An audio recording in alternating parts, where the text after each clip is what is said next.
sahabat Himaksi, kembali lagi di Dimensi Part 2.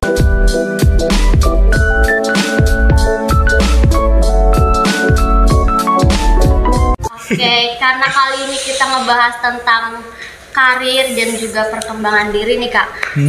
Seperti yang kita tahu, di semester-semester sekarang, semester genap, semester 4 ke atas 4, 6 gitu, ya, 8. Iya, lagi persiapan buat magang nih Kak, lagi hektik-hektiknya buat persiapan magang. Nah, dari Kak Adrian pernah magang? Magang, hitungannya pernah sih, tapi semi karyawan gitu sih. Jadi kayak sebenarnya karyawan cuma minta fleksibilitas waktu gitu ke kantor. Jadi itu di anak perusahaan Telkom waktu itu. Itu juga dipromosin sama ketua prodi kita sih waktu itu, Pak Haji Endang Ruhiyat ya waktu itu. Nggak tahu sekarang masih prodi apa nggak? Oke. Dia udah jadi dekan. Oh, oke. Ya, nggak tahu. Halo Pandang, selamat ya jadi dekan. Nah, dari pengalaman kakak, apa sih Kak yang membuat kakak terbuka pandangan kakak supaya untuk kerja ke depannya? Yang jadi pandangan tuh kayak motivasi gitu maksudnya? Atau sudut pandang terhadap dunia kerja? Iya, dari kan kakak magang. Maksudnya impact dari si magang itu? Iya. Sebenarnya sih waktu magang dulu kurang tertarik ya, karena memang waktu job magang itu waktu itu tuh kayak lebih jadi jatuhnya tuh kayak admin gitu sih waktu itu ya. Jadi kayak kurang banyak ilmu, cuma emang sisi positifnya kenal sama orang-orang yang udah punya pengalaman di bidang pekerja, ya maksudnya di bidang pekerjaan yang sama lah. Waktu itu kan kebetulan magangnya di audit internal, jadi memang banyak ketemu orang-orang yang diskusi tentang gimana sih kerja jadi audit tuh, walaupun sebenarnya saya sendiri sih waktu itu tuh belum langsung terjun ngerjain beberapa hal yang misalnya kayak buat perencanaannya atau kerja gitu, nggak ada sih. Jadi lebih ke malah jadi kayak admin, ngebantu supporting sistem buat si karyawan-karyawannya gitu. Oke. Nah, dari pengalaman kakak, gimana tuh Kak? Kakak memaksimalkan peluang magang kakak? Ya, yang kayak tadi sih. Jadi maksudnya kalau misalnya memaksimalkan itu ya cari aja apa yang bisa kita pelajari gitu kan, buat explore ilmu itu kan. Semakin banyak kamu di luar, semakin banyak kamu ketemu orang atau ngelakuin sesuatu, ngelakuin hal apapun ya, mau itu bidang akademik, mau itu non akademik, saya rasa pasti ada nilai positifnya gitu, ada ilmunya di situ. Nah, itu yang buat saya selama magang tuh kayak ya udah, aku tuh ambil aja gitu apapun itu, kayak ilmunya misalnya oke lah, saya cuma disuruh nyusun dokumen, ya udah baca dikit, apa sih ini dokumen apa, gimana sih bikinnya gitu, ya gitu, explore diri aja sih. Oke. Nah, cara kakak biar dapat pekerjaan dan dari kesempatan magang itu yang sesuai sama tujuan kakak itu gimana Kak? Nah ini nih, kalau kerjaan itu sebenarnya gini, kerjaan itu memang kita pasti punya cita-cita lah ya, punya minat, punya keinginan gitu. Tapi kalau menurut aku pribadi ya, pekerjaan itu semua benar selama itu halal ya, maksudnya selama itu kerja benar. Selama itu benar, nggak nipu orang dan lain sebagainya. Jadi kalau menurut aku pribadi itu tuh kayak take it your opportunity gitu, kayak jadi apapun yang ada di depan mata lo secepat mungkin diambil. Karena aku sendiri sempet yang ngerasa kayak telat sih, karena waktu itu sempet kayak pengennya kerja di BUMN, pengennya kerja di perusahaan bonafit, pengennya jadi apa segala macam, tapi akhirnya terbatas di situ karena menunda-nunda kesempatan yang ada. Sedangkan kesempatan itu adalah peluang kalian buat the next step lagi gitu. Nah, itu yang jangan ditunda kalau menurut aku. Oke. Berarti Kak Adrian banyak ngambil info-info nih seputar magang dari banyak perusahaan. Ya bisa juga sih, yang pasti prodi juga nyediain, dan atau nih hima akuntansi kan pasti nyediain dong informasi magang, terus informasi tentang lowongan pekerjaan, atau mungkin bisa ke bidang staf akademis. Ya pasti, atau teman-teman sekitar atau teman-teman alumni gitu ya, boleh sharing aja, chat gitu, siapapun alumninya, siapapun teman-teman kalian, kalau memang kalian udah niat tanya aja gitu, pasti akan ada opportunity. Semakin kalian keluar tuh semakin banyak. Oke, dari Ya, Kak Adrian sendiri waktu magang dapat info dari mana tuh Kak? Itu tadi dari Pak Endang. Kebetulan waktu itu masih semester 7 justru, bukan semester genap ya, semester 7. Itu ya maksudnya habis semester 6 udah masuk semester 7, sempat ditawarin gitu sama Pak Endang. Jadi ada kantor, mungkin temennya atau saudaranya saya juga kurang tahu, tapi intinya ada buka lowongan dan dibutuhkan cepat gitu, dan kebetulan referensinya ke saya, bisa nggak bantu nih gitu menjadi audit internal di salah satu perusahaan besar juga sih, Telkom, cuma anak perusahaan Telkom. Ya udah dicoba jalanin waktu itu, kalau nggak salah tuh 3 bulan sih, 3 bulan selesai udah balik lagi ke kampus. Gitu. Tapi dari kakak magang emang udah ada tujuan buat langsung kerja setelah lulus, atau ada pertimbangan dulu nih selama magang? Kan pasti ada teman-teman dari kakak ya yang misal jabatannya tinggi atasannya gitu, untuk melanjutkan pendidikan dulu atau langsung kerja setelah lulus kakak pilihnya?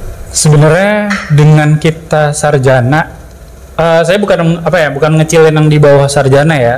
Sebenarnya kesempatan atau opportunity itu sebenarnya semuanya ada. Cuma maksudnya dengan kita udah S1 itu udah pasti chance kita lebih. Kita S2 chance-nya akan lebih lagi. Kita S3 chance-nya akan lebih besar lagi, bener ya.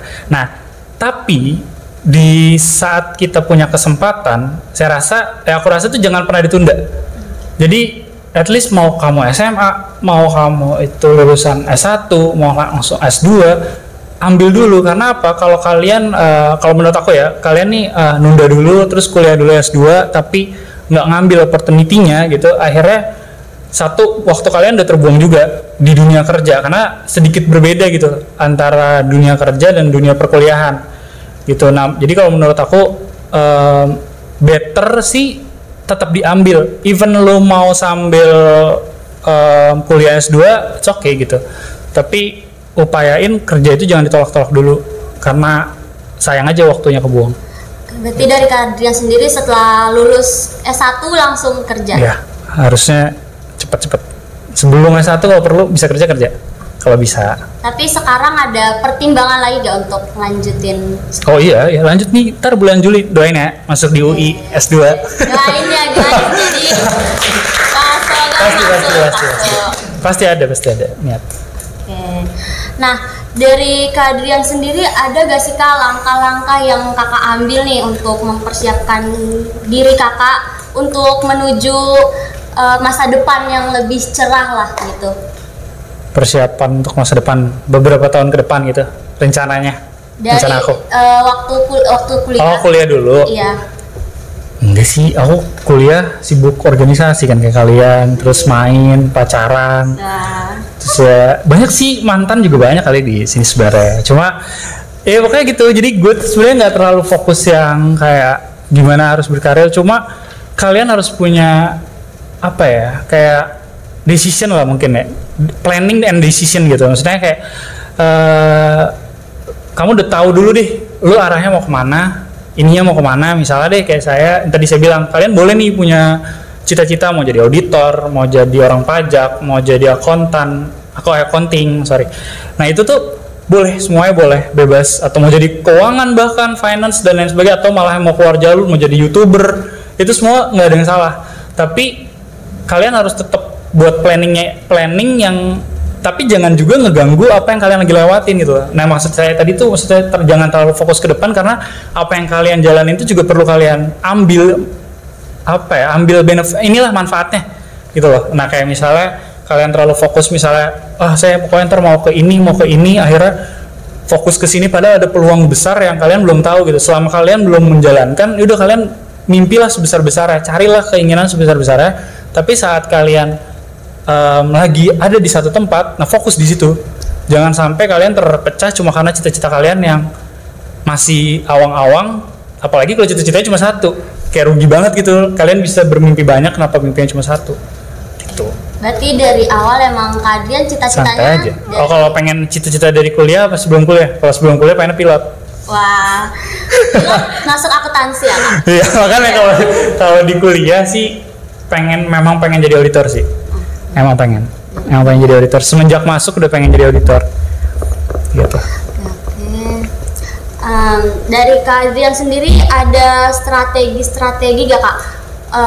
Kan sekarang Kak Adrian kerja di perusahaan Big Four. Nah, dari Kak Adrian sendiri ada gak sih Kak strategi nih biar bisa dilirik sama perusahaan-perusahaan besar? Explore sih, explore diri, terus ya step up skillnya, knowledge-nya, apa ya, lebih ke relasi juga penting banget sih. Itu jujur gue maksudnya ya gue masuk di Big Four ini, masuk di Deloitte Indonesia ini juga maksudnya bukan semerta-merta kayak dipanggil terus ini, tapi juga banyak referensi gitu loh dari orang-orang yang pernah kerja bareng. Oh tahu nih seorang Adrian nih kerja dulu gini.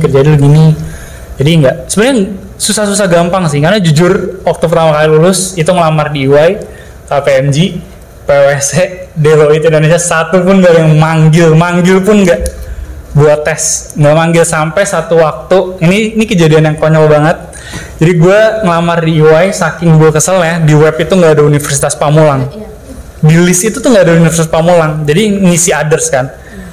Others pun ternyata nge-lag, jadi kayak nggak bisa. Kalau misalnya kita mau ngisi others tuh webnya rusak. Akhirnya saya milih Universitas Pancasila karena deket-deket aja nih Universitas udah pokoknya nggak PPP gitu lah. Terus akhirnya masuk tes. Pas tes gue bawa ijazahnya Unpam dong. Terus gue tes sekarang loh berdasarkan data gini gitu kan. Soalnya itu udah dicetak gitu, udah di print. Nih alumni Universitas Pancasila gitu. Terus beda, gue jelasin akhirnya mereka ngerti sih, tapi ya udah katanya ya udah kamu tes aja, dan hasilnya resultnya bukan nggak dipanggil sih, dibalas emailnya tapi fail. Ya mungkin itu kesalahan, tapi ya di situ sebenarnya saya ambil sisi positifnya. Akhirnya saya pernah ngerasain tes di Big Four kayak gimana sih waktu itu di EY, tes di Big Four, dan ya saya bangga gitu, maksudnya oh ini udah pernah tes, udah bisa dipanggil walaupun hasilnya memang ternyata nggak maksimal, ya udah jalanin aja, tapi ilmunya kan oh ini lo tesnya kayak gini gitu, seenggaknya gambaran buat ke depan gitu. Oke, berarti banyakin explore lagi ya Kak, experience, pengetahuan lagi, pengalaman, knowledge, skill. Oke. Dari Kak Adrian sendiri selama kerja sekarang ada hambatan-hambatan nggak Kak? Hambatan dalam pekerjaan? Nggak sih, kan cinta sama pekerjaannya. Kalau katanya kalau kita sayang selalu pasti nyaman-nyaman aja. Jadi apa ya, kuncinya bersyukur sih. Itulah kenapa orang ngerasa selalu ada hambatan, mulai dari gaji lah, lingkungan kerja lah.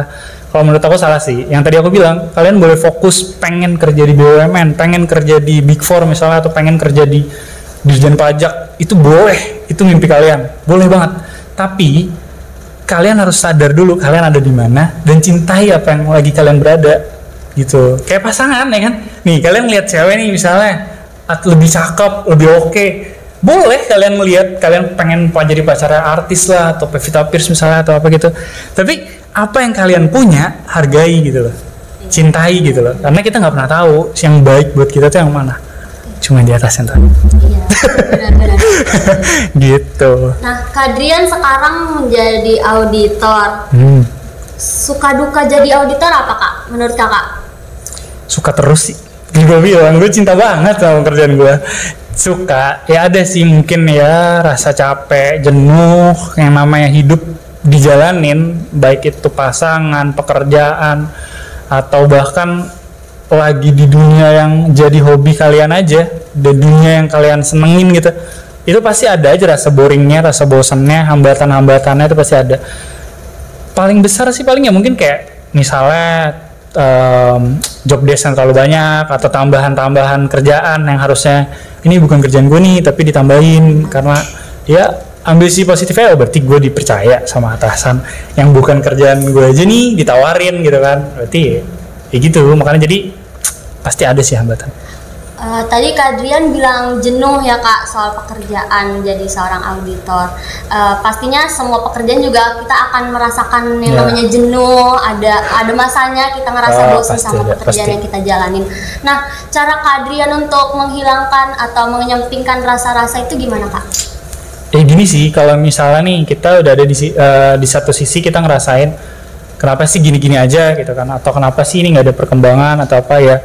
Kalau gue pribadi sih balik lagi tadi yang gue bilang, gue mencintai pekerjaan gue, jadi ya gue akan tetap jalanin semaksimal mungkin apa yang gue bisa lakuin.